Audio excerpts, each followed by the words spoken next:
제가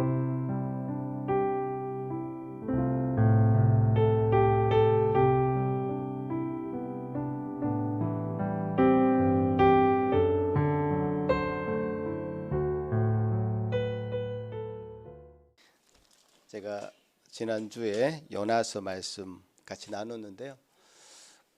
제가 그 지중해 그를 막 떠올려 보라고 제가 말씀드린 것 같은데, 그 그림을 어떤 분은 잘 떠올려지지 않는다 이런 얘기를 하시는 분이 있는 것 같아서 오늘 지도를 한번 준비해 봤습니다.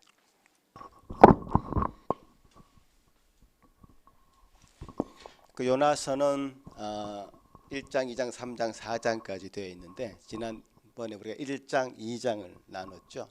1장, 2장의 내용을 보면 하나님께서 요나에게, 이 예루살렘에 있는 요나에게 니느웨로 가서 복음을 전하라고 명령하셨습니다. 왠지 요나는 니느웨로 가기 싫었습니다. 반항합니다. 그래서 요빠, 지금 텔아비브, 굉장히 유명한 항구 도시입니다. 지금도 여기 요빠로 내려가서 마침 그때 들어오는 배를 타고, 니느웨에는 배 탈 일이 하나도 없는데요, 마침 요빠로 가서 다시스, 저 끝에 보이죠? 땅끝, 그때 당시에 그 이후에는 땅이 없는 것처럼 느껴지는 땅끝이라고 불려졌던 저 먼 곳 다시스로 도망갈 계획을 세운 거죠. 그래서 냅다 여기서 배를 타고 저곳으로 달려가고 있는 중에 큰 풍랑을 만나서 지금 거기 배에 탄 모든 선원들이 위기 상황에 빠집니다. 그래서 요나는 자기 때문에 그럴 것이다 해서 자기를 바다에 던지라 해서 그 선원들이 어쩔 수 없이 요나를 바다에 던지죠. 바다에 던짐을 당한 요나는 큰 물고기에게 삼키우게 되고, 그 물고기 뱃속에서 3일 동안 갇혀 있으면서 그 고난 가운데 있으면서 기도를 하는 것이죠. 회개의 기도를 하는 겁니다. 하나님 그렇게 다시 만나게 됩니다. 그래서 그 물고기는 아마 요 점선으로 되어 있는 요 정도에서 끝나는 요 부분에서 다시 물고기가 니느웨로 갈 수 있도록 토해 놓은 것 같습니다. 요나를. 그래서 그 다음 장면이 이제 오늘 우리가 읽었던 본문을 중심으로 3장, 4장에 이제 그 다음 장면이 나오는데요. 그 3장, 4장의 구조를 제가 다시 한번, 그 다음 슬라이드 보시면 이 전체 그림을 다시 그려주면 좋겠는데요. 1장, 2장과 좀 다른 이야기가 또 3장, 4장에 또 나옵니다. 3장에 보면 하나님이 요나를 다시 불러서 두 번째 명령을 합니다. 요나를 불러서 니느웨를 가라 명령을 하게 되고요. 니느웨를 가서 복음을 전한 그 요나의 복음을 들은 니느웨 백성은 회개하게 되죠. 자, 복음을 들은 니느웨 백성이 회개하자 요나는 왠지 그 회개한 니느웨 백성들을 보고 화를 냅니다. 분노하게 되죠. 나는 지금 죽으면 좋겠다. 죽고 싶어하는 요나의 모습을 보면서 요나에게 특별한 처방을 하나님 내리십니다. 박넝쿨이라는 처방을 내리시죠. 그래서 그런 이야기가 4장에 나오고, 마지막에 오늘 읽은 본문, 이 박넝쿨도 너가 그렇게 아끼는데 좌우를 분별하지 못하는 12만 명이나 되는 그런 백성이 살고 있는 니느웨를 내가 왜 아끼지 않겠느냐, 왜 아끼지 않겠느냐, 긍휼의 하나님의 모습을 보여주심으로 이 요나서가 끝나게 되죠. 자, 이런 구조를 여러분 잘 한번 생각하시면서 제 이야기를 따라와 주시면 좋겠습니다.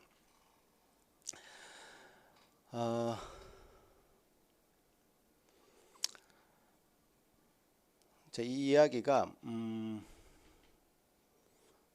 굉장히 우리의 모습을 그대로 비춰주는 측면이 있습니다. 오늘 제목을 한번 다시 보여주시면 요나여 요나여.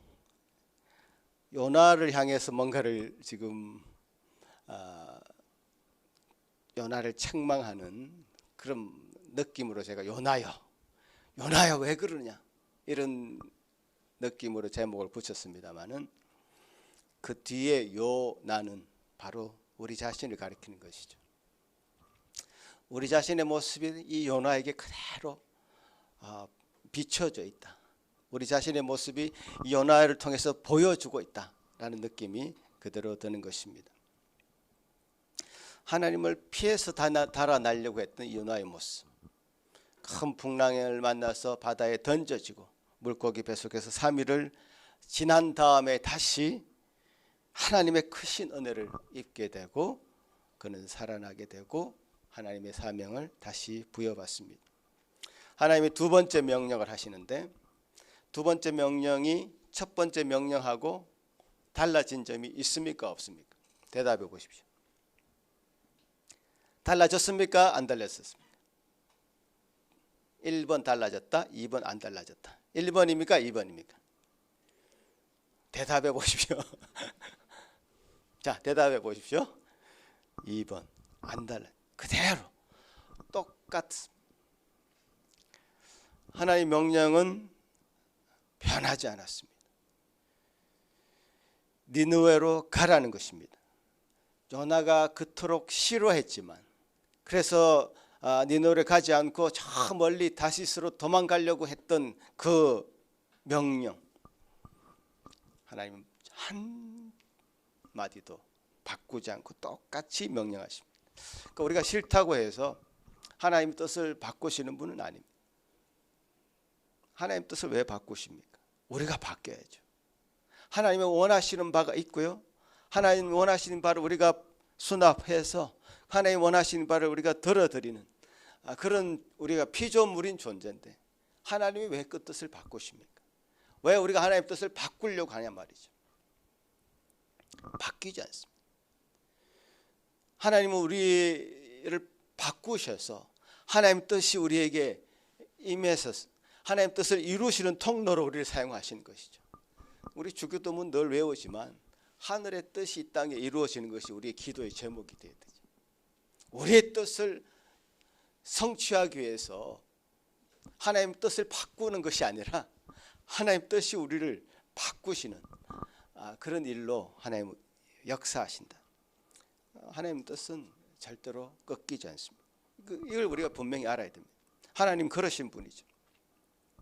그래서 요나는 그 사명을 감당하기 위해서 요나가 그 사명을 감당하도록 하기 위해서 니느웨로 또 보내는 겁니다.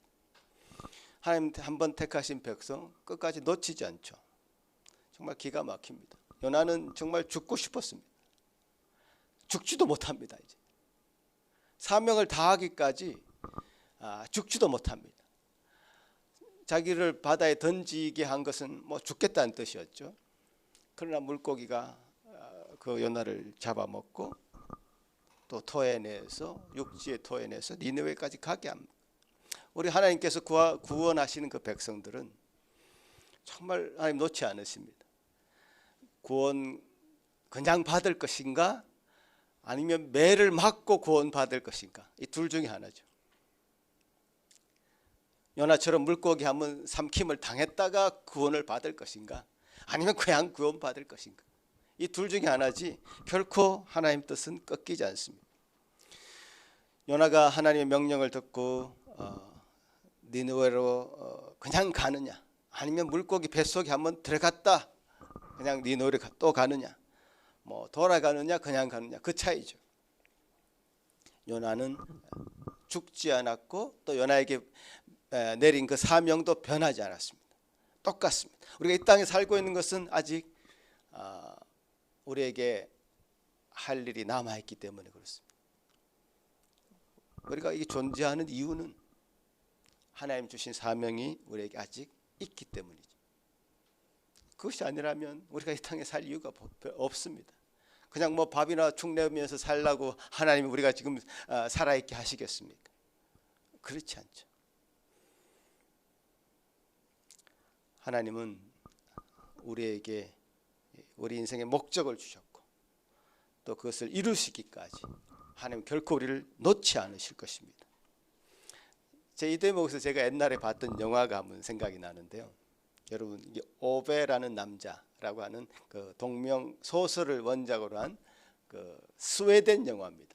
여러분 뭐 한번 보시면 좋을 것 같은데, 이 할아버지는 70대 정도 된 할아버지인데 아내가 한 6개월 전에 죽었습니다.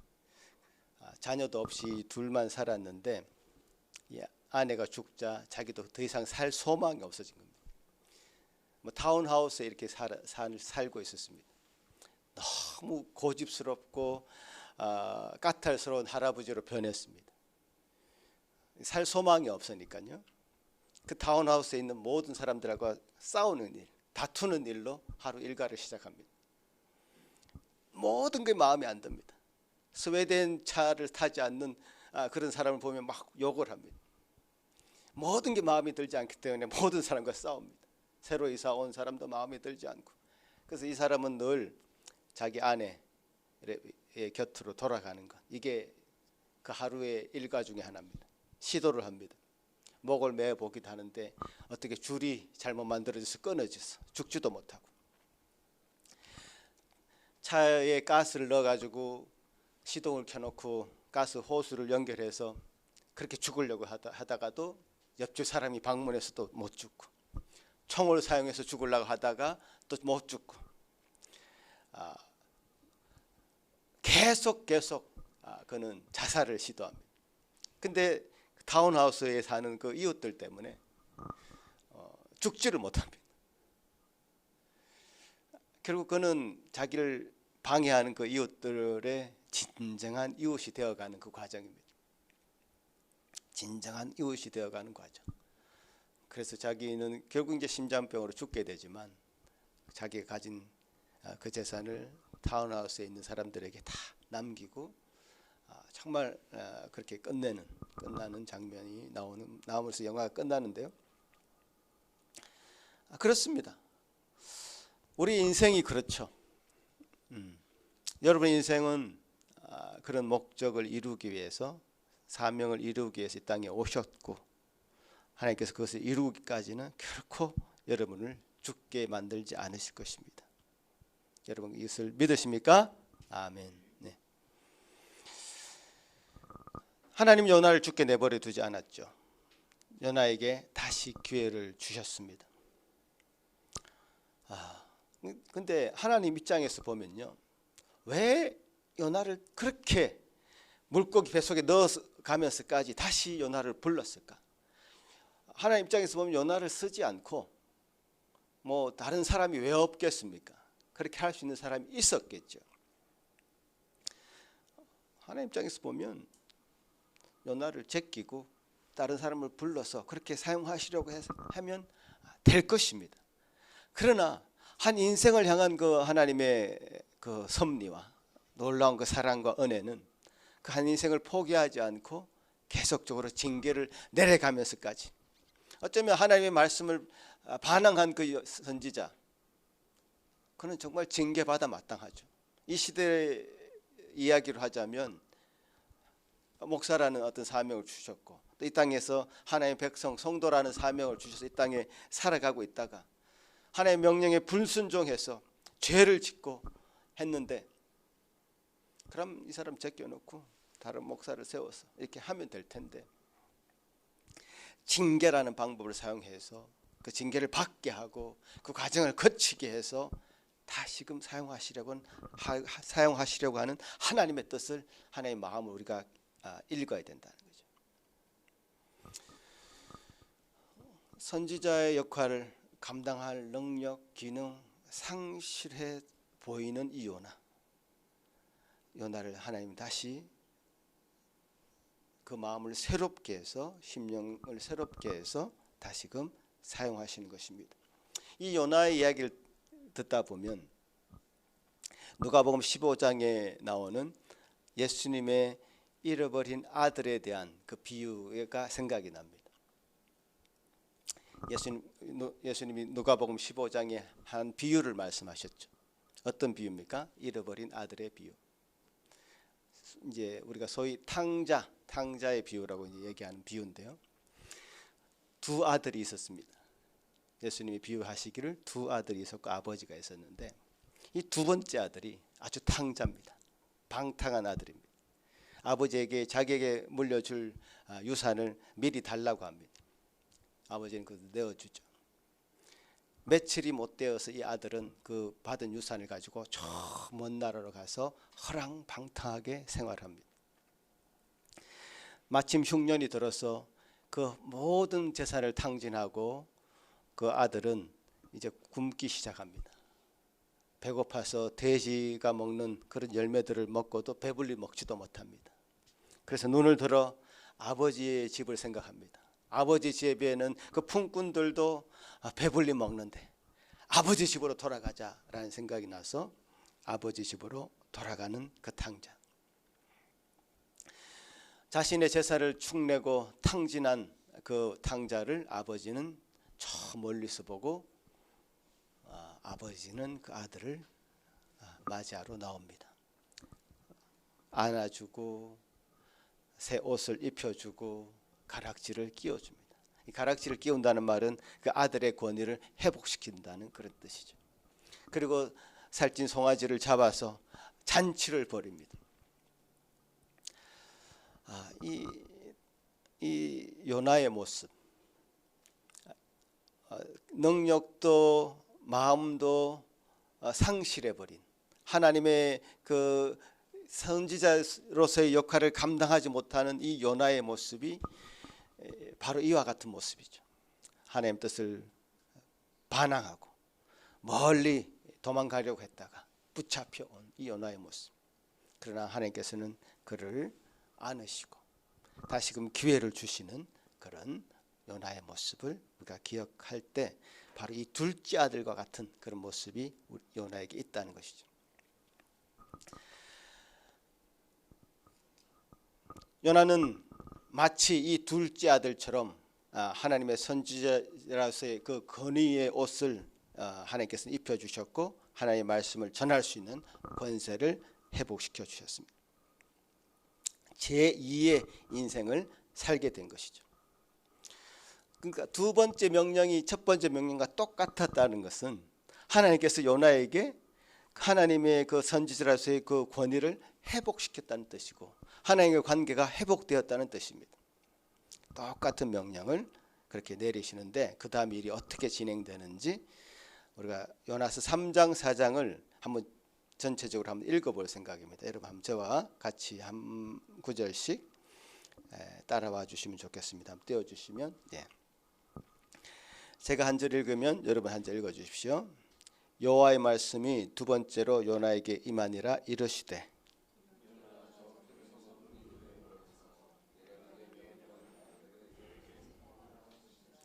요나가 여호와의 말씀대로 일어나서 니느웨로 가니라. 니느웨는 사흘 동안 걸을 만큼 하나님 앞에 큰 성읍이더라.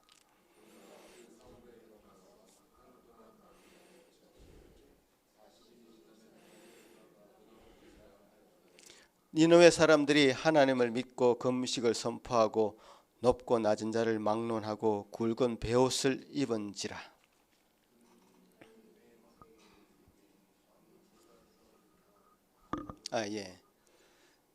6절이 안 나와 있네요. 그죠? 그 일이 니느웨 왕에게 들림에 왕이 보좌에서 일어나 왕복을 벗고 굵은 베옷을 입고 제 위에 앉으니라. 그 다음 9절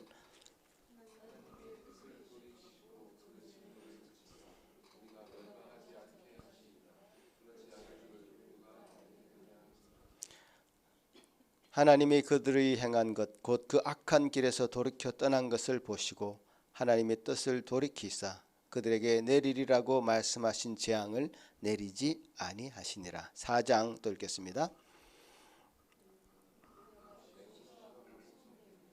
여호와께 기도하여 이르되 여호와여 내가 고국에 있을 때에 이러하겠다고 말씀하지 아니하였나이까. 그러므로 내가 빨리 다시스로 도망하였사오니 주께서는 은혜로우시며 자비로우시며 노하기를 더디하시며 이내가 크시사 뜻을 돌이켜 재앙을 내리지 아니하시는 하나님이신 줄을 내가 알았음이니이다.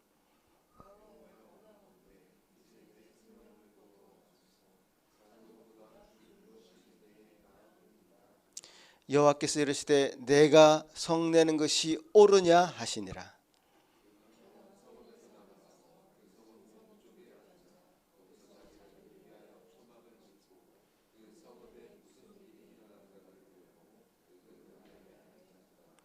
하나님 여호와께서 박넝쿨을 예비하사 요나를 가리게 하셨으니 이는 그의 머리를 위하여 그늘이 지게 하며 그의 괴로움을 면하게 하려 하심이었더라. 요나가 박넝쿨로 말미암아 크게 기뻐하였더니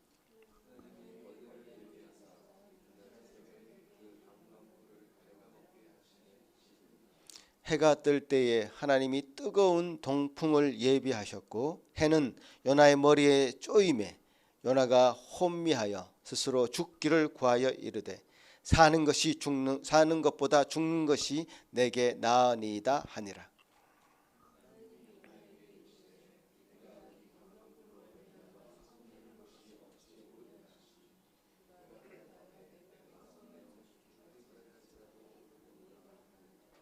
여호와께서 이르시되 내가 수고도 아니하였고 재배도 아니하였고 하룻밤에 났다가 하룻밤에 말라버린 이 박넝쿨을 아꼈거든.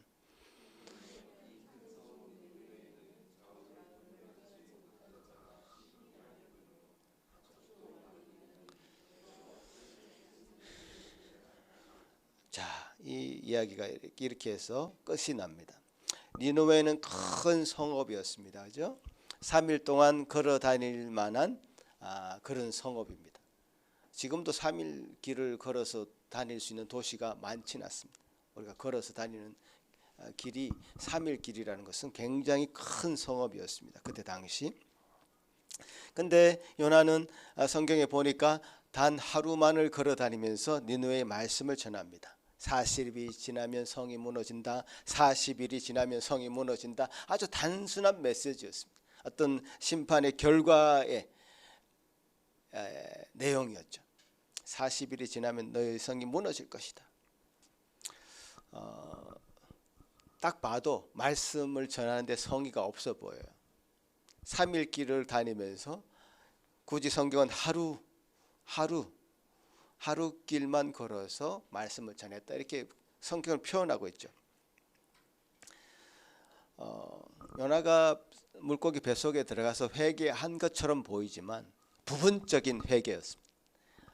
돌이킨 것 같이 보였지만 완전하게 하나님의 마음을 뜻을 품고 완전히 하나님의 선지자의 모습을 아직은 그렇게 보이지 않는 그런 요나의 모습입니다.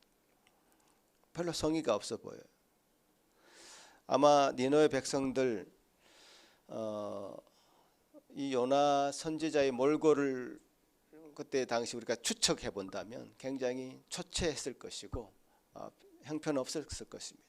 근데 이 형편없는 선지자의 이 성의 없는 메시지를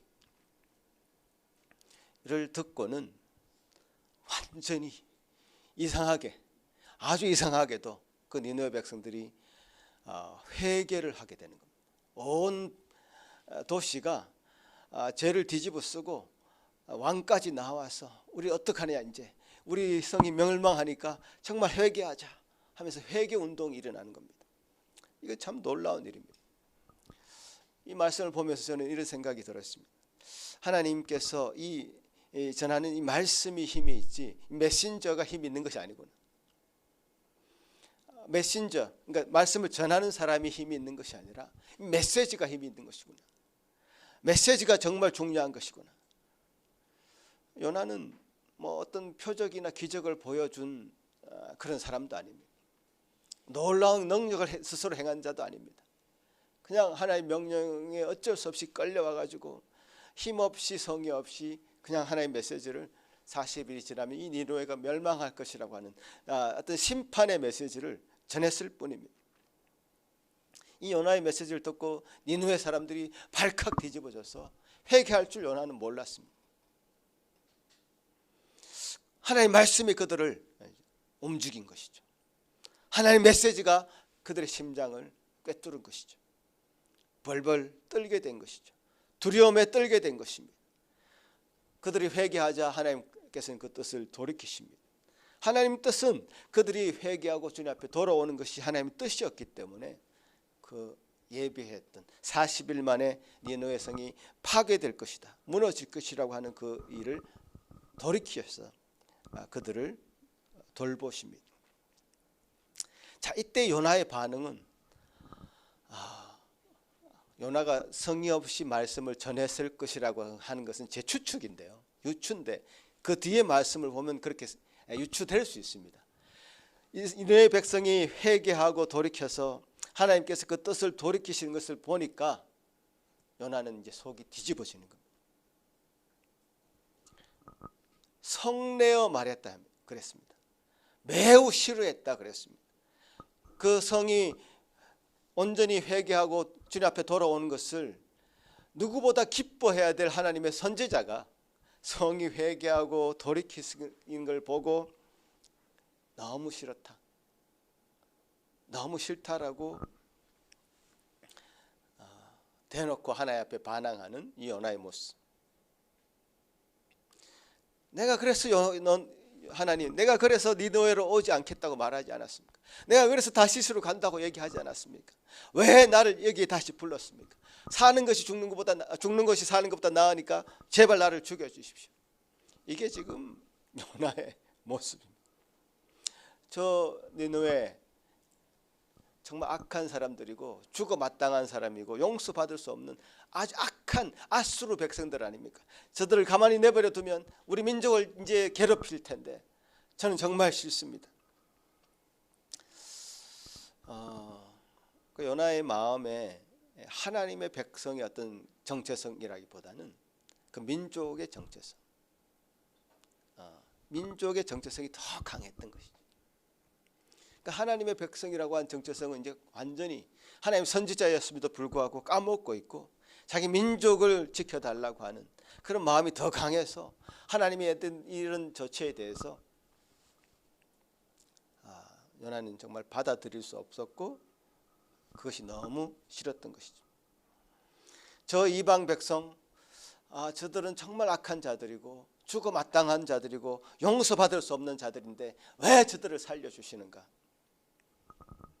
이 대목에서 저는 예수님의 비유에 등장하는 탕자의 비유에 등장하는 첫째 아들이 생각났습니다. 첫째 아들이요, 이 탕자 이야기가 거기서 끝나지 않죠. 누가복음 15장의 탕자 이야기는 둘째 아들이 자신이 허랑방탕했던 것을 다 회개하고 주님 앞에 자기 아버지께 돌아오는 것을 끝나지 않고요, 그 뒤에 이야기가 또 있습니다. 어떤 이야기입니까? 자, 지금 둘째 아들이 돌아와서 아버지와 함께 잔치를 벌이고 있습니다. 잔치를 벌이고 있는데 멀리서 밭에서 돌아오는 첫째 아들이 이제 등장하는 것이죠. 아버지 곁에서 아버지를 지키고 있던 그 첫째 아들,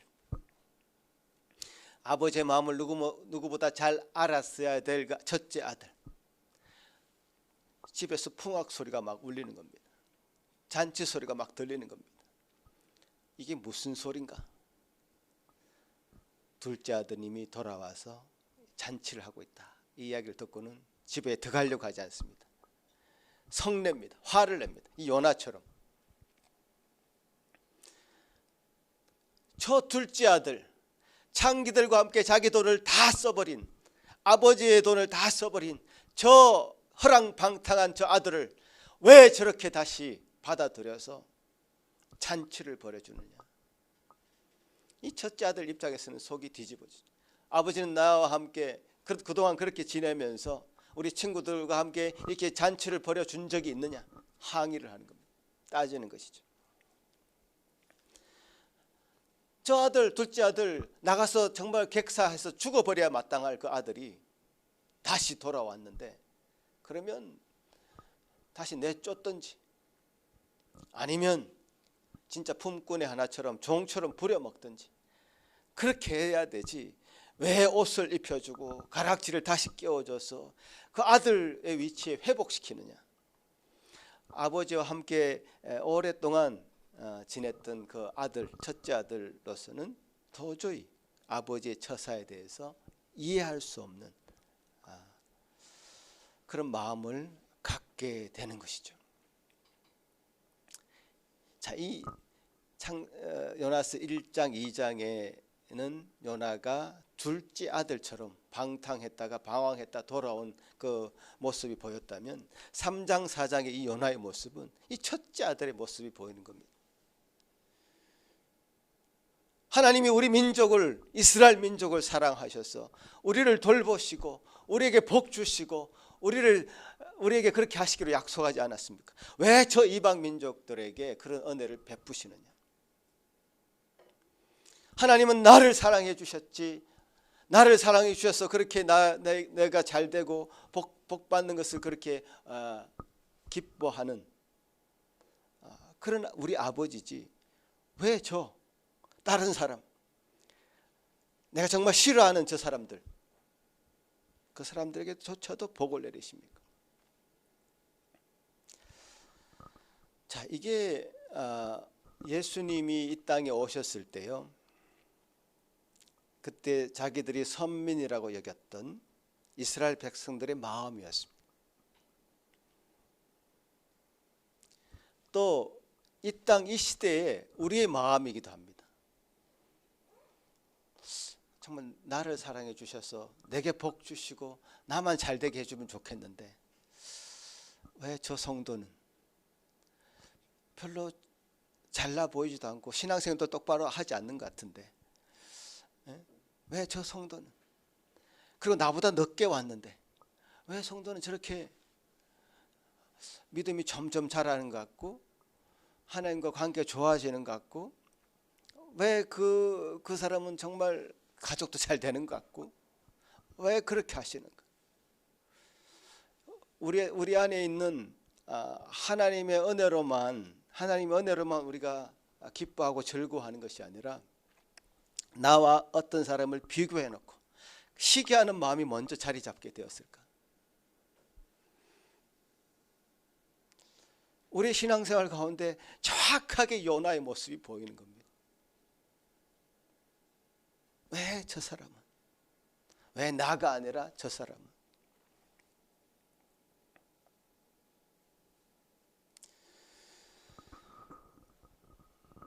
예수님은 먼저 된 자가 나중 될 수도 있고 나중 된 자가 먼저 될 수도 있다고까지도 얘기하셨습니다.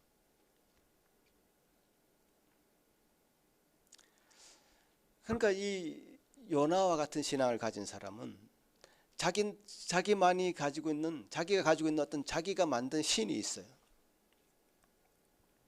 자기만의 신 개념이 있어요.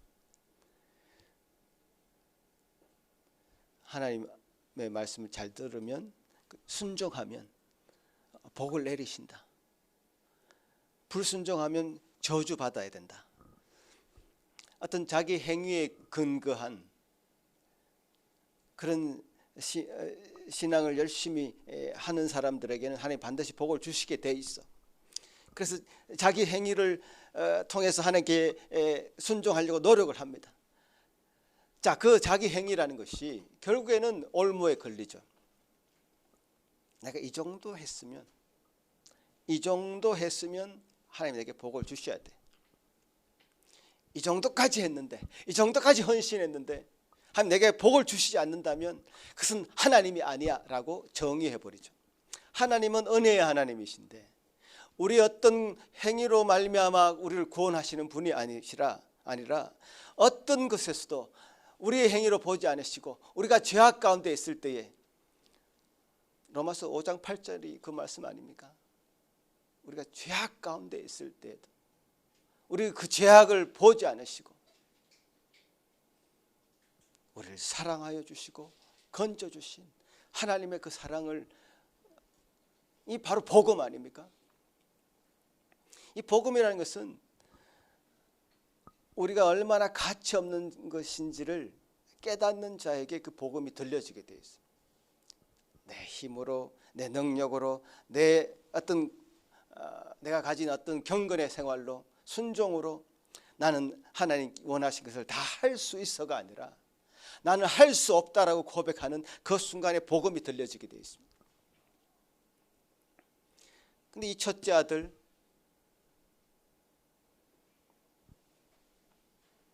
내가 그동안 아버지 밑에서 아버지의 말을 어겨본 적이 있습니까? 아버지의 명을 다 순종한 내 자신, 아버지 앞에서는 그런 아들이 되고 싶었고 그런 아들로 내가 자리매김하고 싶었는데 저 둘째 아들은 도대체 뭐냐? 라는 마음을 첫째 아들이 들켜버린 거죠. 이 마음이 들킨 것은 참 복일 수 있는데요. 하나님은 그런 분이 아니다. 하나님은 긍휼이 많으신 분이시다. 저 니느웨 백성들 참 죽어 마땅한 죄를 저지르고 이방 신을 섬기는 자들이지만 하나님께서는 그들도 아끼신다. 그들도 아끼셔서 그들을 구원하시기를 원하시는 분이시다 라는 것을 깨달으면 될 텐데, 저 둘째 아들 허랑방탕하게 생활해서 재산을 다 탕진하고 온 그런 불쌍한 자이지만 아버지는, 우리 아버지는 그런 아들까지도 다 품으신다, 사랑해 주신다, 그의 아들처럼 다시 여겨주신다 라고 하는 아버지의 마음을 알았으면 됐을 텐데 고집을 피우는 거죠. 내가 믿는 하나님은 그런 분이 아니야. 내가 그동안 봤던 아버지는 그런 아버지가 아니야. 자기 주장을 하는 겁니다.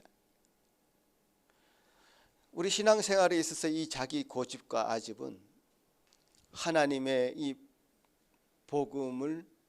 복음으로 받아들이지 못하게 하는 아주 그 방해거리가 되는 그런 요소들입니다. 교회 먼저 나와서 등록한 것이 무슨 완장입니까? 왜 나중에 나온 사람들 그렇게 밀어냅니까? 교회에서 무슨 기득권을 가진 것입니까?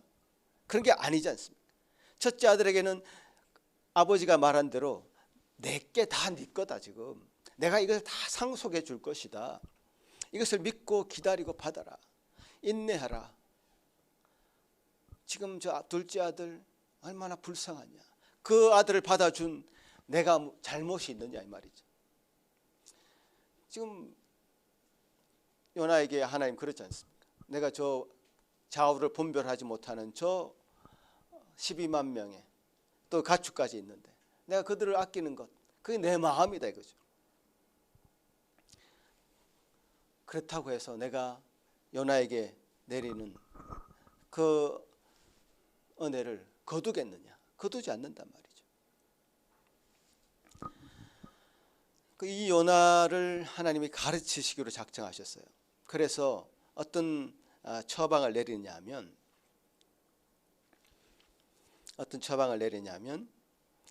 박넝쿨을 이제 하나 요나가 있는 그 처소에다가 박넝쿨을 이게 심어 주십니다.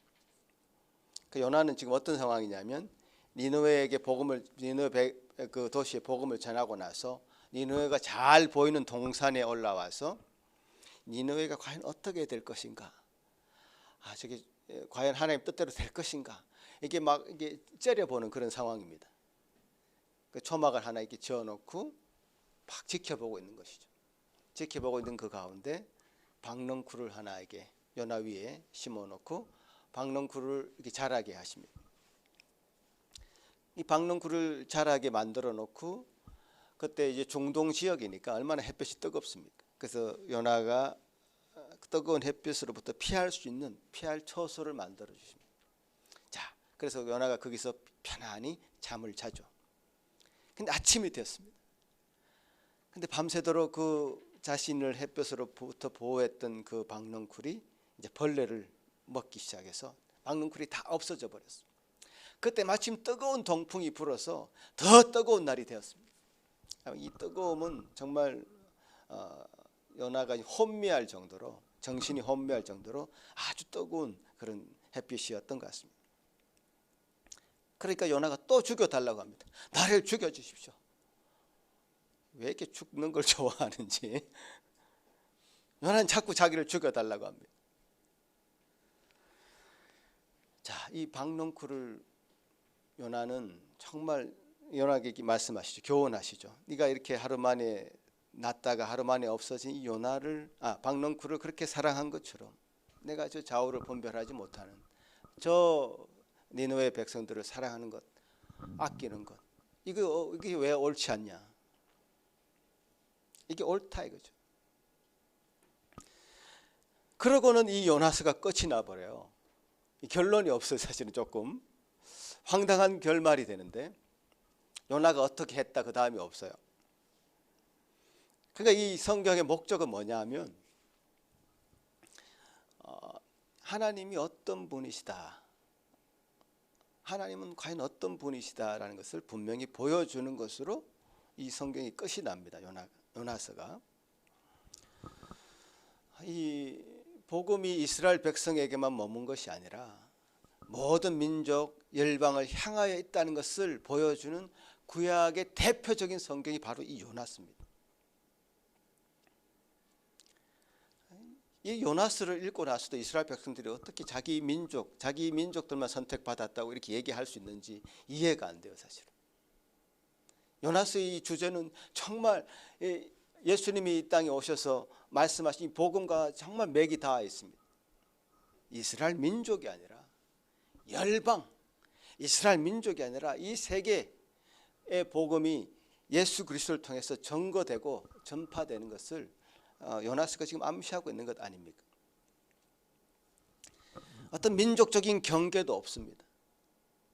유대인의 정체성이 아니라 하나님의 사람이란 정체성이 더 큰 것입니다.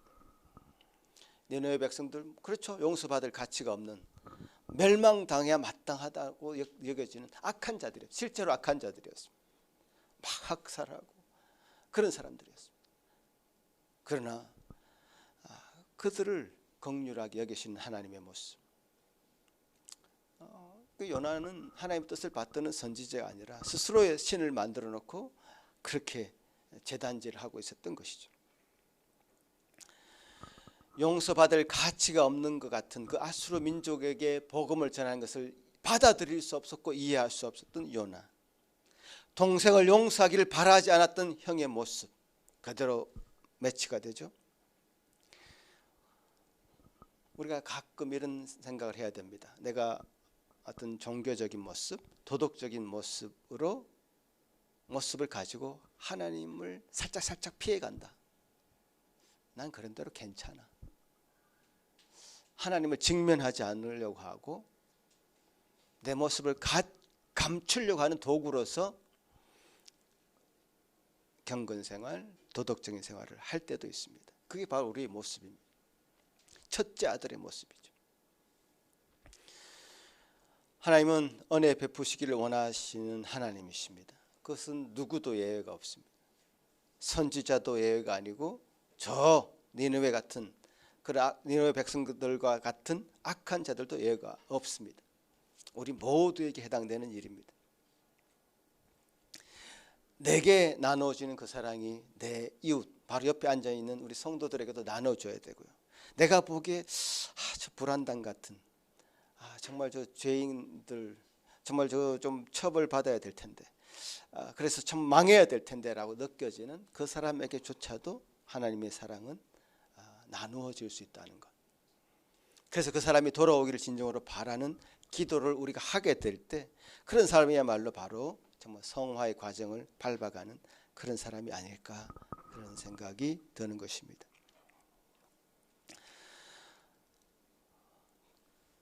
이 모든 성경에서 그렇지만 이 요나서에서는 특별히 하나님은 어떤 분이신가라는 것에 초점을 맞추고 있습니다. 요나는 그 당시 활동했던 한 선지자이지만 이 요나는 지금 이 시대를 살아가고 있는 요나, 우리를 대변해 주고 있습니다. 물고기 뱃속에서 회개했던 요나, 그러나 아직 완성되지 않은 모습, 온전히 하나님의 뜻을 다 담아내지 못하는 그 요나의 모습을 보면서도 우리 자신을 깨달아야 되고요.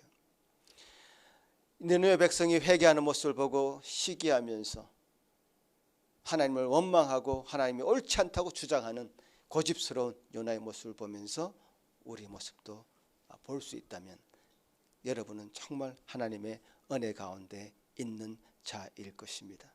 같이 한번 기도하시겠습니다. 하나님 아버지 감사합니다. 아버지 하나님의 은혜로 저희들을 지금 이 자리에 서 있습니다. 아버지 하나님 말씀을 읽을 때마다 어쩌면 그렇게 우리의 감추인 모습이 드러나는지요. 우리의 모습이 어떻게 발가벗겨지는지 말씀을 통해서 보게 하시니 참 감사합니다. 요나가 아니라 요나 같은 저희들을 참 구원하여 주시고 사랑하여 주시고 긍휼을 베풀어 주신 하나님을 찬양합니다. 이 땅을 향하신 하나님의 뜻을 더 깊이 많이 알아갈 수 있는 저희들 되게 하여 주시옵소서. 감사하고 예수님 이름으로 기도합나이다. 아멘.